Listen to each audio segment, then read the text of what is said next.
In the video where I introduced James and Rafa and Naomi, I mentioned that we knew that they were going to stay with us.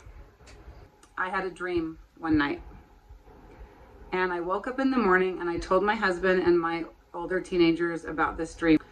I said, I had a dream last night that I was driving along by the cemetery in town and I found these two little Hispanic boys, and they were playing with each other, but I could tell that they didn't have a home, and they were dirty and they were hungry and they needed someone to take care of them. And so I took them to our caseworker, to DCFS, and I let them know that the boys needed a home, but that it had to be my home. And I know during the dream there was a girl. My understanding in the dream, the girl that was in the dream was the mom. And she kept not being where she was supposed to be, like wandering off and going wherever she wanted to go and not paying attention to the boys. And so I was telling my kids and my husband about this dream, and we were laughing because it was more boys. And we were laughing because I want to DCFS to bring me some little girls. Like I wanted toddler girls, because I had 4 girls first all in a row, and I just love having little girls to make dresses for and to dress up in pretty little outfits and stuff. And then I have 9 boys now, and yes, I had Tina, and she came to me as a 3-year-old. I just missed the little girls, and I wanted to have a couple of little girls. So we kind of laughed it off and thought it was a crazy dream, and why would I be dreaming about boys when I was wanting girls anyway? And then we also laughed because we couldn't take kids in right now, because we got text or something from the property managers of our home saying that the owners wanted to sell, and if we weren't ready to buy, then we needed to find a new place to live. We had to move out. And we were scared because we thought, oh, well, I guess we need to figure out if we can buy then. But we were pretty sure we couldn't. And that was kind of scary. So I started looking for other homes in the area to rent. And there just were not any that would accommodate what was now our gigantic family, that I thought were affordable. And I was panicking. And so now all of this happens, and it was all within this week's time span, between when I had this dream and now I got an email, a different email. And this was from my caseworker. And it wasn't just to me. This email was to probably 20 different families. And it said, we are looking for a home for this family. It is a family of 3 children, 2 boys and a girl, and they are Hispanic. And here are the ages. And it told us all about them. And I could not stop thinking about these kids because it was so weird. I said, these boys in this email are the same age as the boys in my dream. And I read it to my kids, and I was like, isn't this weird? Don't you think it's weird? Because I had this dream, and everyone's like, yeah, but you didn't dream about the girl. And I said, I know, that's so weird, because there wasn't a girl in my dream. There was the mom, but not a girl. So we just thought it was weird, and we were like, well, we can't take kids in right now anyway. But I couldn't stop thinking about the email, and I kept going back and reading it over and over and over again. Well, in the meantime, I also had to try to figure out about our housing situation one way or the other. I had to find a place to live or figure out how to stay in this home. It was way easier than we thought to buy this house. Like, it was a completely different ball game than when we bought the last house, our first house. And it wasn't traumatic, and it was easy, and no, it was just different. It was a completely different experience, and I don't know what we were afraid of. It was no problem. Okay, so we bought the house, and it was no big deal.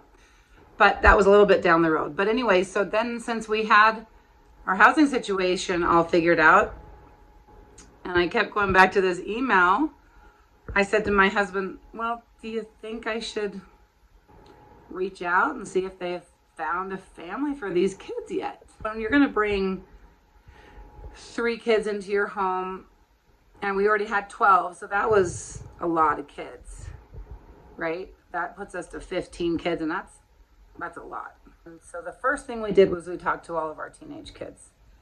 And most of them, you know, because they remembered my dream, and they read the email with us. And it's just hard to know that kids are waiting for a home. I remember CJ just saying immediately, I say yes. And we were really surprised at that. But then here was her reasoning. She said, because then we'll be full and then we can't take any more. And that was kind of funny because she knew how many openings were on our license. And she knew that then they couldn't even offer us any more kids after that because our license would be full. Roy and I had to really pray about it and think about it and decide if it was right for our family. And ultimately, because it had been on my mind so much, we decided that we should at least reach out to the caseworker and see if they still needed a home. And then we could still say no if they did and we didn't feel right about it, right?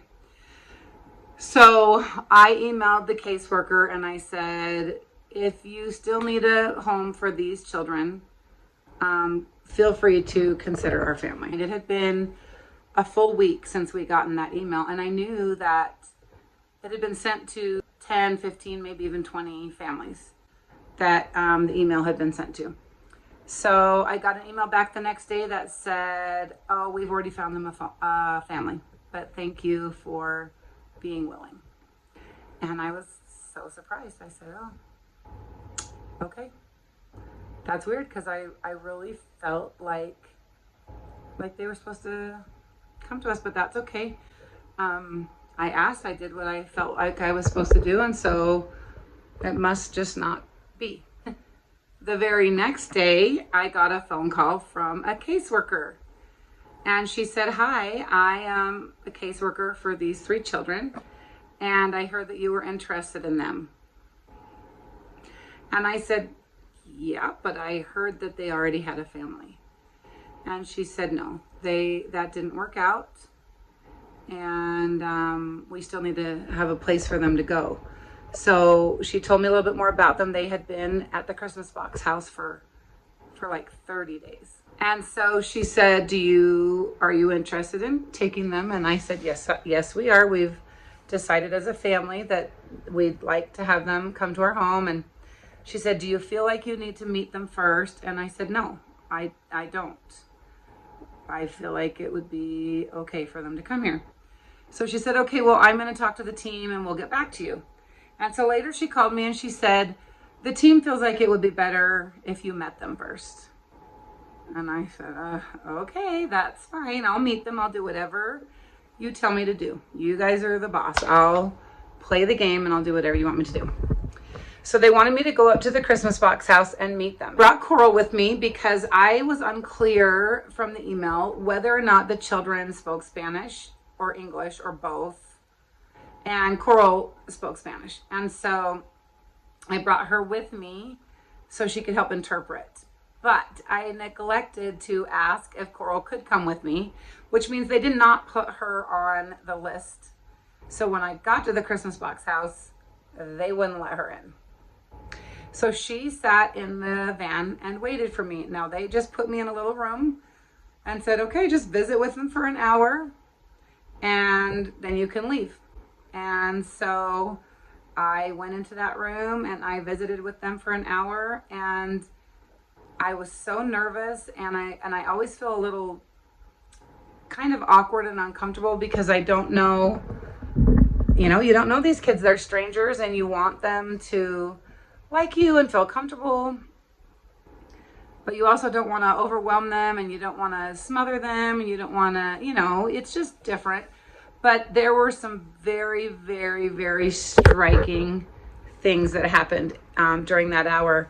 But the number one thing was that those 2 boys, 100% were those boys from my dream.